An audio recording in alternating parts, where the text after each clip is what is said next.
Hey guys, what's up? Please forgive the lighting in here. I tried. I really need to come up with a better setup than I have right now. But this is my third attempt now at doing what I promised a while back in my last video, a review of this sword over here, the Flying Phoenix Jian. I had a problem condensing this video down less than 30 minutes because there is so much going into the sword, like basically how it was made, the background behind it, why it was designed the way it was, and so on. And we know that I can get very verbose, and I'm trying my best to condense everything down as much as I possibly can. I'm having to cut so much out to the point where I now have to basically do another video. I mean, I was already planning on doing another video just on this, the history of the development of Handguard in the first place, why they became the way they were, why they ended up getting rid of this and going with the doll, all that stuff. And I do promise to do that video soon. But there's now stuff that I wanted to put in this review that's also going to have to go in that video as well, because there's just so much to this. This sword right here is not only one of the most impressive swords that I've gotten my hands on, it might be one of the most important Jian that I've gotten my hands on. And I'll get into why later. But let's try to get right into this. I want to try my best to get this under 30 freaking minutes. So let's just speed into this. So this sword is a Han Dynasty Jian. And you might be going, huh? Because normally when you hear Han Dynasty Jian, you're thinking of something like this. Like, this is what's more popular. This is the design that most people know of when they say that. But this also is a Han Dynasty Jian. And it actually is closer to the real thing than that one is. Now, the full name for this, actually, let me get into it. This sword was actually designed by a swordsman in China named L.K. Chen. I don't know what the L.K. stands for, unfortunately. I could probably find out later and put it in the text description or in the video itself.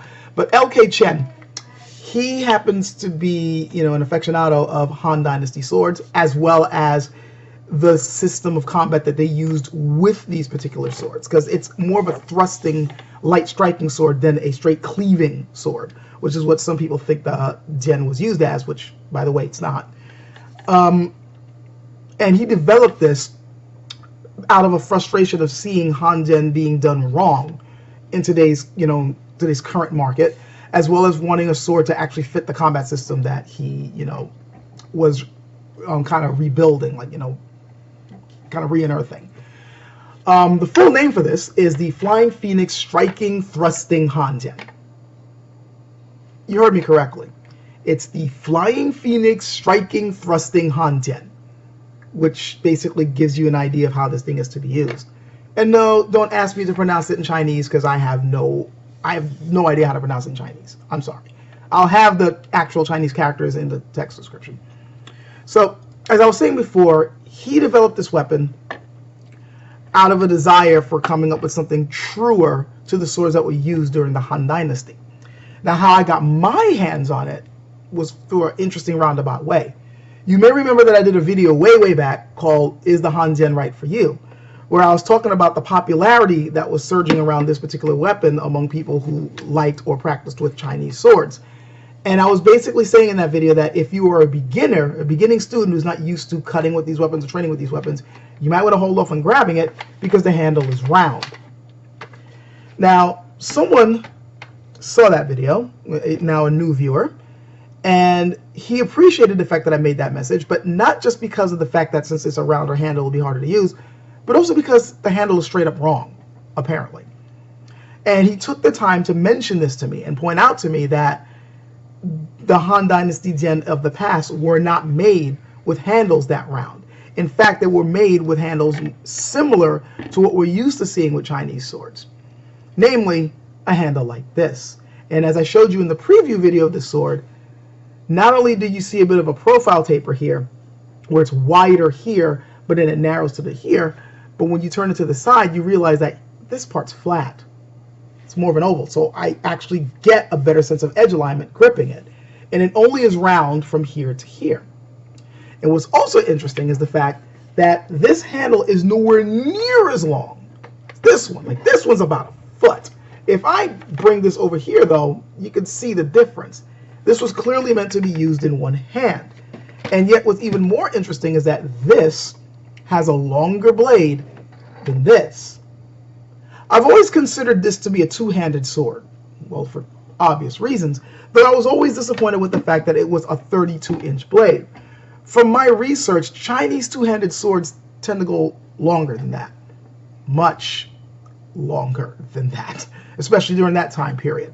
So to have a Handguard at 32 inches, I mean, technically it works, and for the weight and balance of this, it worked out fine. And yes, I can still use that in one hand, which is the way I tend to use it, but it's still not close to what I expect for a two-hander. This is 34 inches. 32, 34-inch blade, and yet this was made to be used in one hand. One hand. You could use it with two if you wanted, but you may notice that the hands are really, really close, so it doesn't have really good leverage that you would normally get with a two-handed, proper two-handed sword for the strikes and the cuts. But again, it's for a temporary thing, and it actually goes with what I know about Chinese swordsmanship, where one-handed styles will say that you can occasionally go with two hands if need be, but it's a temporary thing, and this handle does fit that.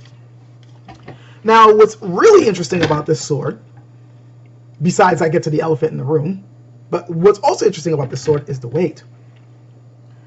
I told you that the blade length for this is 34 inches. Keep that in mind. This Handguard here is a 32-inch blade with thick brass fittings and a rather long handle. It weighs, and let me just look at my notes because I had to write it down. This sword weighs, out of its scabbard, 2 pounds, 5.2 ounces. It's reasonable, not that heavy, especially for a two-hander. Then there's this sword, which I actually loved, especially as a cutter and for cutting practice. Again, a rather longish handle, not quite as long as the Handguard, but still fairly close. Though it can still be used in one hand. Superb balance on this one. 30-inch blade. Very sharp. This one weighs 2 pounds, 3.4 ounces. Again, not that heavy, but a little heavier than what you would expect when you see antique Jian.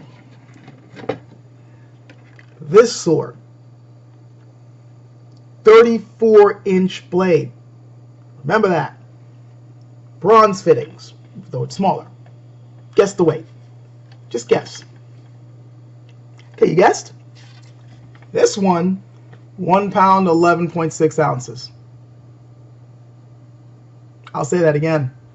1 pound, 11.6 ounces. And it has a longer blade than those two. You heard correctly. I heard correctly. I weighed this 5 times because I wasn't too sure I was seeing it correctly. Yeah, this blade is that light. And oh my God, the name fits. When he called this a flying phoenix, it really feels that way in the hand. It's just light, dexterous. The blade goes exactly where you want it to go. And yet the point of balance is a little bit further out than you normally would see, simply because they needed to have a little bit more presence for the strike. With those, the point of balance tended to be around 4 inches, close to 5. This one's more around 6 inches, I would say. Like just about 6 inches, maybe 5.5 inches. I'll have the exact measurements in the text description, obviously. But yeah, that's pretty much where it is, if you can see that. I'll try that again. But yeah, it's a little further out, but not uncomfortably so. It's not so far out that this feels like I'm using a crowbar. It's still, you know, when I'm doing my maneuvers, I can still maneuver it around that balance point, and it doesn't feel weird or uncomfortable at all at that point. And yet it's further out just enough so that there's enough authority in the cut and in the strike. So all in all, it's very well designed. Now you would think, though, with such a light blade and also a rather slender blade, if you happen to look at the profile here, it's not as wide as, say, this one over here. Like, if you can compare the two, you can see that this one's just a little bit thinner. This one's definitely a wider blade. And not only does this start out with a thinner profile than this one, but of course, as it's following the Han Dynasty design, it's going to have an even sharper taper as you get to the tip. So you end up with a very slender and elegant looking sword. So with such a design of the blade, you would think that there isn't that much power in the cut.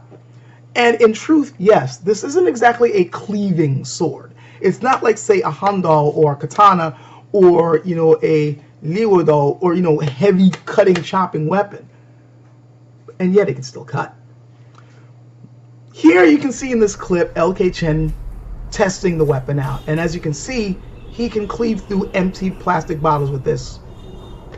No problem. Now, granted, I also have to say that it also, you know, attests to his skill as a swordsman, because cutting an empty bottle with a sharpened sword isn't easy. Even if, you know, even with a very sharp weapon. I mean, to be honest, being able to cut with a sword, period, is a skill. I actually have footage of a friend of mine trying to cut tatami with a katana, and because he didn't know how to do it right, he wasn't able to make it work, and he, you know, thought that there was something wrong with the sword. Then when I picked it up and did it, I showed him the proper way to cut. So being able to cut things with a sharp object is a skill that needs to be developed. But it still shows and attests to the cutting ability of the sword that he's able to do it with an empty bottle. The blade is also properly heat treated as well. Here you'll see a clip where he is cutting iron wire with it, fairly thick iron wire, and yet there is no damage whatsoever to the edge of the blade at all. No cracks, no nicks, no pieces missing, no bends to the edge, nothing. This also happens to be a pattern welded blade. I had inquired on what type of steel was used, and apparently it's a combination of 1060 and T8, which 1060 steel is a pretty decent steel to work with. A lot of different forges use that steel for European longswords and the like, and with proper heat treatment, you end up with a really good, very resilient, yet still hard enough to hold an edge type of blade. Like it's an excellent steel to work with. You know, good mid-ground, high carbon steel to, you know, work with when you're trying to forge something that's going to last you and functions the way it should. Now, I don't really know anything about T8. I am familiar with T10 tool steel, and that tends to be used a lot on a lot of high-end swords and certain katanas made in Chinese forges. And I know that happens to be a very hard steel to work with. T8, though, I am not familiar with at all. So maybe you guys, if you know something about that, you can let me know what the properties of it are. But apparently, a mix of the two to make this pattern wielded sword, and the pattern on this is gorgeous. I don't know how well you can see it here, but I will have, in fact, I'll just simply put in a still image of the sword so you can see it for yourself. It's beautiful. Now, unfortunately, my particular sword isn't sharp. The version that I got from the person who wanted me to know what a real Hanjin was like, the one he sent me was made for a school in New Jersey, and they were done for practice, drills, sparring, so of course they're not going to have a sharpened edge. However, mine did have a sharp point, and I was able to test its thrusting ability, and yeah, that point is sharp, and it could handle that just well. Also, you can see here bending tests where I was testing its heat treatment and its snap and spring and resiliency. It held up, as you can see. This sword does what it's supposed to. I also including here, just so you want to see the thrusting ability of the sword. Here's LK Chen, again, stabbing an empty bottle with it. And again, the point is sharp enough that he's able to do it just fine. So let's go a little bit more into how this one was constructed, which once again opened my eyes into the, the differences between this and the contemporary Hanjin that are being sold. For one, like I said, that is the design of the handle, which again is flat here and only round there, so you get better purchase, better grip, better edge alignment. You'll know where the edge is because of the way it's designed. The fittings are made of bronze, not brass. I thought it was brass until I was corrected on that when I was asking about this sword. That does mean that it is a little bit soft, and as you can see here, I did get a little bit of a ding when I was transporting this sword to my sword school. I happen to train at the International Wudon Academy in Seattle. And I brought the sword over because I wanted my teachers there and the students to test it and see what they thought of it. And unfortunately, while I was in my car, it ended up getting a little bit of a ding here because this is a softer metal. But it's not like I can't hammer that back into place because, well, bronze is bronze. It's a bit malleable. However, since this is such a thick piece, this part's not bending at all. So you don't really have to worry about this getting knocked out of shape. Same thing with the fittings here. This is a nice, thick, solid piece. You may notice it's not, there's no, designs on it at all, no carvings. It's not, you know, ornate or anything. Same with the bottom, but they're all solid, thick quality pieces, and you don't have to worry about them falling apart on you or anything like that. The scabbard itself I found quite interesting. What with the hand-painted spiral work on it. I'm assuming that this is, well, I'm not really too sure what the design is, and I'm sure I'm going to get corrected in the comment section or by my benefactor. I should have asked him, but it is still a rather beautiful design, and it's obvious it's been hand-painted. What I also happen to find interesting is that kind of scalloped design of the scabbard on this side. Like, it looks sort of like a Chinese tiled roof, the way you got that curve here and here. This is not something that I normally see on contemporary Hanjian, and that's just a weird phrase to say, a contemporary Han. You know what I mean. If you look on this one here, it's just a straight up diamond profile, which then tapers at the bottom there. Here, however, you only see that diamond profile on this side of the scabbard, whereas on this side you get more of that scalloped sort of design before it then tapers down on the bottom here as well. You may also notice that the cord is only around this part, not the whole thing, which again seems to be a stylistic choice, and is probably based off of an older design for a common foot soldier's version of this weapon, which is what I'm suspecting this is, considering that this is a more ornate looking one, which from what I was told tends to be the type of the fittings that you would see on a ceremonial sword or a sword on somebody of authority, like a nobleman or, you know, a king or a prince or whatever. So now we get to the elephant in the room, and that is the handguard. Quite small, isn't it? Oh gods. It's funny when I think of a lot of people from Western sword traditions who look at this handguard and go, man, that is small. I don't know how you can work with that. Or then they see this one and they go, oh man, that's small. I don't know how you can work with that. Well, they must be going through conniption fits looking at this one right now. And yet, this is historically accurate. If you look at old statues and old paintings, you will notice that most of the soldiers, their Jian, are made like this. And the reason is quite simple, and some of you guys have already figured this out, I'm sure. The reason why it's like this is because they used shields with their swords back then. And if you got a shield, well, you don't need a big handguard. You know, don't need much hand protection, you know, to protect your hand. Though apparently I was told that there were examples of swords like these with hand protection. And that's something I would like to get in a later video. But for now, this is made more like a, you know, a common soldier's, you know, weapon. And it shows here, like, it's basically no frills, no embellishments. It's just a simple yet sturdy and light, well-constructed sword. Here I'm going to show you pictures of the fittings that they were used and how they were constructed. And you will see that they were specifically made for this sword, and also so that the blade could be held sturdily in the handle. You'll notice that they had put pegs in there to keep it in place. You'll notice that the pommel was made so that the peg can go right through that to keep that sturdy against the rather thick tang of the sword. So you're not going to be able to easily end them rightly with this thing. Please forgive me for that joke. My final impressions of this particular sword, I like it. I like it a lot. In fact, I'm not gonna lie, ever since I got my hands on this, like ever since it was sent to me, and I did pay for it, honestly, and I'm glad I paid for it, and it was actually pretty cheap. Like, I only paid 150 bucks, and it normally goes for 200, so even if I paid full price, it's still, I mean, this is budget sword territory for an excellently constructed, well-made, beautifully performing sword. It's been the only one that I've used ever since I got my hands on it. Like, for my drills and all that at home, this is all I use. I haven't touched this. I haven't even touched this. And, I mean, the only thing I've used this for at this point is for cutting practice. And when I get my hands on the sharpened version of this, which I'm trying to work out right now, I have a feeling that's probably not going to get touched much either. Because this is so well balanced and so well designed, I don't see why I would touch anything else. The only things I would point out are the following. One, I did notice that the cord here tended to move around a bit. Like, after a lot of heavy use, you would tend to see stuff like this. And of course, you can, like, you know, just move it back in. It's not so loose that it's falling apart like a cheaply constructed sword. In fact, I get the feeling that these were pretty much like, there's like a handmade feel to the whole thing, even though the blade itself was kind of like machine hammered. But this is not a sword that this doesn't feel like a sword that came out of like a mass-produced factory, you know what I mean? Like, I'm not seeing this as a place that they're just churning these things out.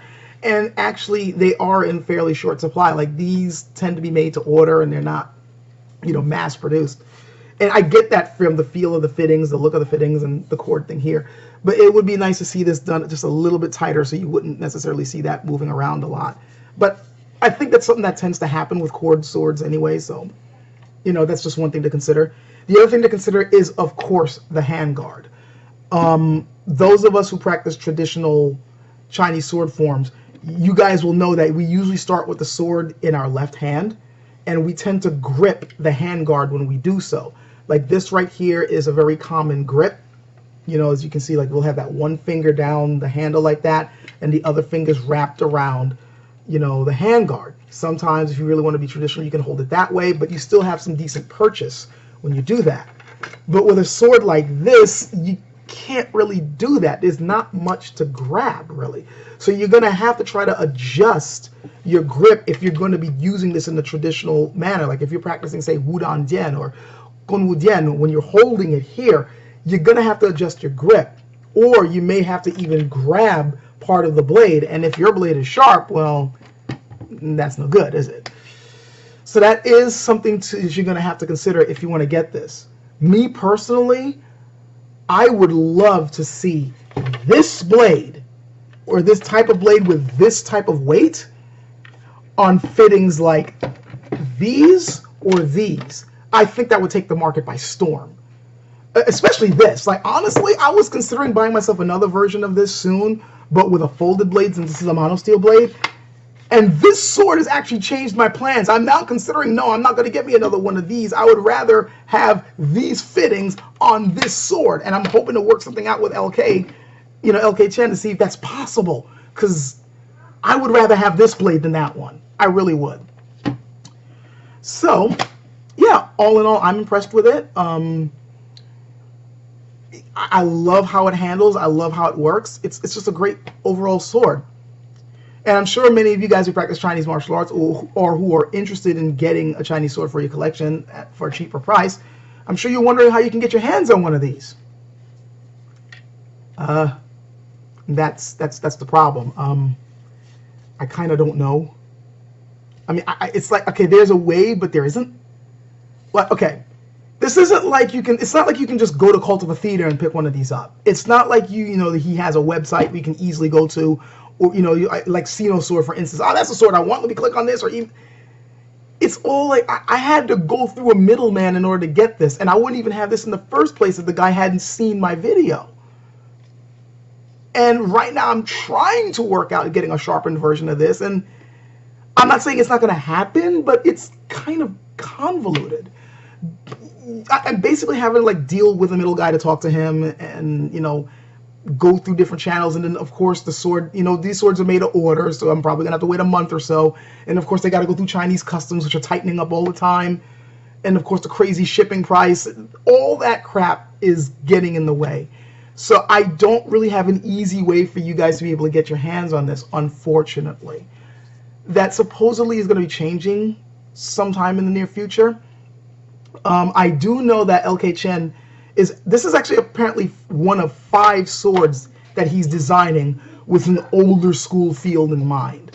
So hopefully after he works out those prototype swords, which he said he was actually going to send my way for me to review and test out, which is a surprise because normally I don't get swords for review. In fact, all the swords I use to review here are swords I bought myself. So that's a nice change, and I really appreciate the chance to review those.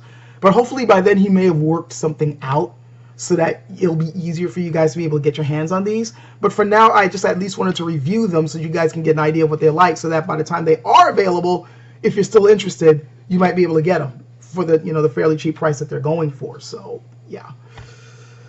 So yeah, there's that. Thank you for watching the review. I hope you guys got something out of it. Expect, like I said, there's so much I left out in this review on why it was developed the way it was, what its features are, you know, how it was used in combat, the history of the development, why the swords ended up being the way they were. Yeah, there's so much going into it that I'm going to have to put for another video. Oh, and before I forget, I did say that this is probably the most important sword that I've ever reviewed. There's a reason why I said that. It's because out of all the swords that I've trained with and worked with and tested, this is the first one I've worked with where I've realized that this is the way a Jian is supposed to feel.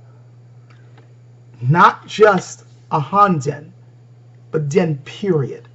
If you look at antiques, even in the Ming and Qing dynasty where the blades are supposed to be wider and shorter, they still don't weigh more than 2 pounds on average. And yet most of the swords that I've handled, if they're made with live steel and are able to cut, they usually are.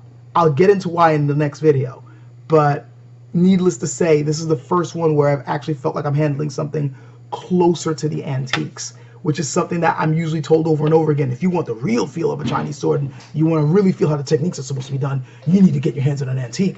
Well, I don't have over $1,000 to spend. This may change all that, guys. And that's why I say that this sword is probably the most important one that I've gotten my hands on so far. This might change the game. Might. We'll see. So I hope you guys got something out of the review. I hope you liked it. I'm sorry it's so long. Believe me. This is my third take. The other videos are longer. I try my best to condense it. Sorry it's this long, but I hope you guys got something out of it.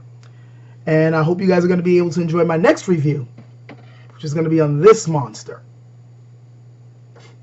See you then. Take care.